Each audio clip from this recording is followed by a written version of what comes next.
Hello నమస్తే, నేను journalist YNR. Nara Lokesh గారు తెలుగుదేశం పార్టీ జాతీయ ప్రధాన కార్యదర్శి. ఎవరు అంగీకరించినా అంగీకరించకపోయినా తెలుగుదేశం పార్టీలో నంబర్ 2గా కొనసాగుతున్నారు గడిచిన కొద్ది సంవత్సరాలుగా.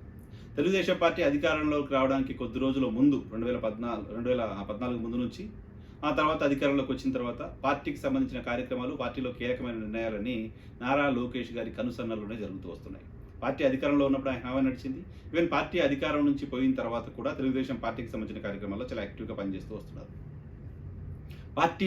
పార్టీ అధికారంలోకి పోయిన తర్వాత నారా లోకేష్ పనితీరులోను, నారా లోకేష్ నాయకత్వంలోనూ మార్పులు వచ్చాయంటూ పార్టీకి సంబంధించిన నాయకత్వం కూడా, పార్టీకి సంబంధించిన కార్యకర్తలు కూడా భావిస్తూ వస్తున్నారు. అధికారంలో ఉన్నప్పుడు కంటే మా నాయకుడు ఇప్పుడు రాడు తేలేరు, మా నాయకుడు ఇప్పుడు బాగా ప్రసంగాలు చెప్పగలుగుతున్నారు, మా నాయకుడు ఎక్కువ కార్యకర్తల కోసం సమయం ఇవ్వగలుగుతున్నారు. ఇలా పార్టీకి సంబంధించి నారా లోకేష్ని ఆరాధిస్తూ వస్తున్న వాళ్ళు నారా లోకేష్కి సంబంధించి ఇస్తున్న ఎలివేషన్స్ అవి. అంతేకాదు నారా లోకేష్ గారు యువగలం పేరుతో ఒక భారీ పాదయాత్రకు కూడా శ్రీకారం చుట్టారు. సో ఆంధ్రప్రదేశ్ రాష్ట్రంలో జరిగిన సుదీర్ఘ పాదయాత్రలో అది కూడా ఒకటి. చంద్రబాబు నాయుడు గారు గతంలో పాదయాత్ర చేశారు. తాజాగా తెలుగుదేశం పార్టీ నుంచి కుప్పం నుంచి మొదలుపెట్టి ఆల్మోస్ట్ రాజమండ్రి వరకు చాలా పెద్ద ఎత్తున ఈ పాదయాత్ర కంటిన్యూ అయింది. చంద్రబాబు నాయుడు గారు అరెస్ట్ తర్వాత పాదయాత్ర ఆగింది. ఆ తర్వాత మళ్ళీ దాన్ని క్లోజ్ చేశారు.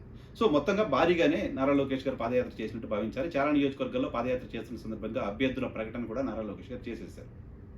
సో నెక్స్ట్ లీడర్షిప్ నేనే, నెక్స్ట్ నాయకుడిని నేనే అనే ఒక భరోసా, అటువంటి ఒక ఇంప్రెషన్ నారా లోకేష్ ఇస్తూ వచ్చారు.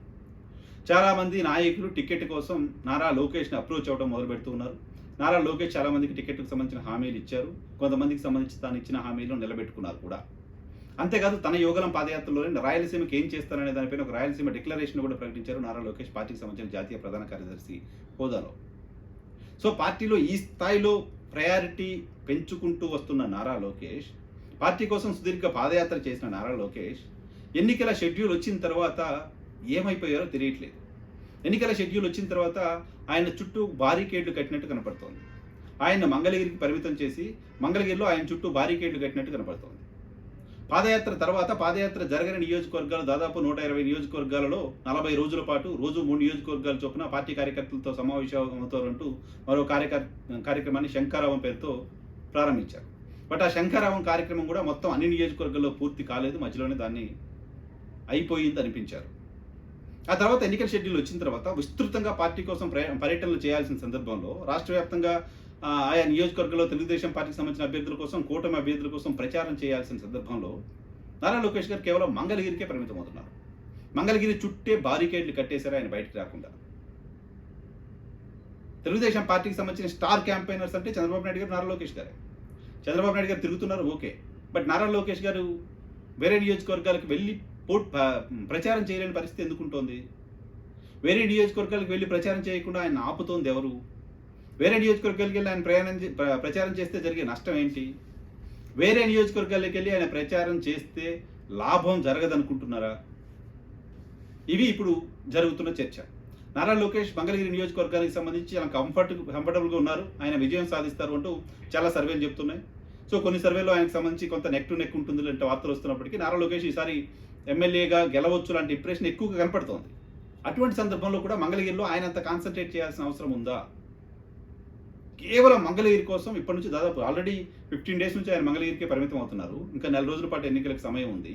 ఈ 45 రోజుల పాటు నియోజకవర్గం దాటకుండా కేవలం మంగళగిరిలో బారికేడ్లు కట్టి నారా లోకేష్ని ఆపుతోంది ఎవరు? దీనికి క్లారిటీ రావాల్సి ఉంది. ఈవెన్ జనసేన పార్టీకి సంబంధించిన నాయకులు పోటీ చేస్తున్న నియోజకవర్గాల్లో కూడా నారా లోకేష్ ప్రచారం చేయొచ్చు. ఈవెన్ భారతీయ జనతా పార్టీకి సంబంధించిన అభ్యర్థులు పోటీ చేస్తున్న నియోజకవర్గాల్లో నారా లోకేష్ ప్రచారం చేయొచ్చు. ఇవేవీ కాకుండా నారా లోకేష్ స్వయంగా పట్టుబట్టి కొంతమందికి టికెట్లు ఇప్పించుకున్నారు. నారా లోకేష్ వర్గంగా ముద్రపడ్డ వాళ్ళు కొంతమంది టికెట్లు సంపాదించుకున్న వాళ్ళలో ఉన్నారు. నారా లోకేష్ నెక్స్ట్ జనరేషన్ పేరుతో కొంతమందిని ఎంకరేజ్ చేశారు, అటువంటి వాళ్ళకి కొంతమంది టికెట్లు వచ్చాయి.